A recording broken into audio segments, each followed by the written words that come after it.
This right here was sent to me by JSI. It looks like that's what it says on the box. So it says JSI Robot, and they call this the Thunder or the Storm, depending on which one you got.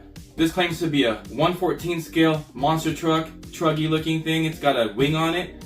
The one thing this is not going to have that the other one had is definitely going to be that self-riding, because you have that wing in the back, so you're definitely not going to have that with this for sure. But everything else, chassis, motor, the way this thing is built, pretty much that. So you barely see me push many things.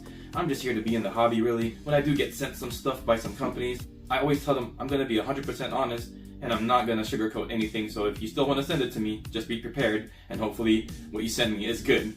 So yeah, there you go, guys. This is going to be the JSIRobot.com's little Thunder or Storm MT14R. So let's go ahead and let's take a look inside, because I guarantee you're going to recognize a lot of the stuff that's in here. Check this out, guys. They really made this thing really nice to work on. I mean, there's a lot of screws you have to take off to get this stuff, but yeah, swing mounted right here on the center brace. You can remove just this top screw right here and another screw at the bottom, and that takes this cover off, so you can get to your pinion gear really easily right there. You do have to remove your body post mounts on the back to be able to remove this brace. And once you remove that brace, you could remove the screws on this, and one screw at the bottom attached to the bottom here too. And you can pull this cap off to reveal a metal spur and pinion gear in here. And check that out, guys, it has a slipper clutch. I've always wanted a little 14 scale with a slipper. Even the Groms don't have slippers. Check this out, man. This thing has a slipper clutch. Adjustable slipper at that.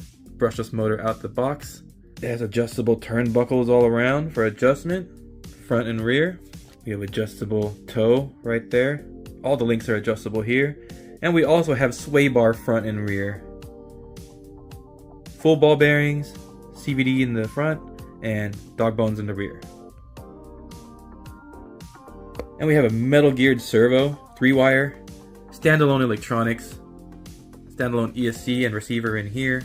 We even get LED at the front. This thing is super bright. The tires, they actually feel a little bit better than the Grom tires from the Mojave Grom. And they're big. This is a much bigger rig than that. Running on 3S 2200 mAh out the box with XT60 connectors. I mean, come on, oil-filled shocks. Everything's adjustable. I mean, I wish this little thing was adjustable. And no big deal, you can buy an adjustable arm for this, and that's pretty affordable.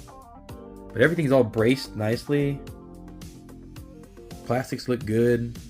And you have this nice little side guard plastics, pretty flexible. The only thing I'm worried about is when you're hard bashing this thing. Sides are so flexible, maybe that battery might slide out of there, who knows. But you know, you won't know till you test it. I'm still amazed with this. Full metal in here, with a slipper clutch, and look at the motor mount. Adjustable motor mount. I mean, this got everything you want. The motor right here says 2845 3600 kV brushless motor. No spec on the ESC written on the ESC itself. Well, there we go. Inside the diff, we look like we have hardened steel ring and pinion gears. We have steel outdrives. Well, upon inspecting this diff right here, it seems to have grease or oil inside. There is diff fluid in there because, man, it has got some resistance to spinning. So that is just not some light grease in there. There is some diff action in here, so that's pretty good. So hopefully there's a steel in here and that's actually diff oil in there. I really do like that.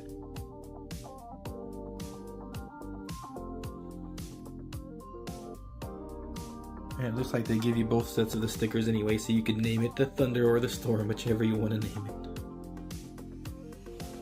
Here's the transmitter it comes with. That looks mighty familiar, doesn't it? I believe it's a 3-channel or 4-channel. Yeah, there you go, 4-channel transmitter. Digital trims. Uses 4 AA's. And let's do the ASMR peeling right here. Whoa, yeah. Yeah, the graphics aren't too bad. Not my cup of tea, but you know, to each their own. And there's 2 more free ports on this receiver. Can't tell if it's waterproof or not. So it's inside this receiver box. It doesn't have any seals on it. So it's, you know, just splash proof. That's where the antenna goes through up there. You can see right through that. So be careful in water, guys. I'm not sure how waterproof this rig is.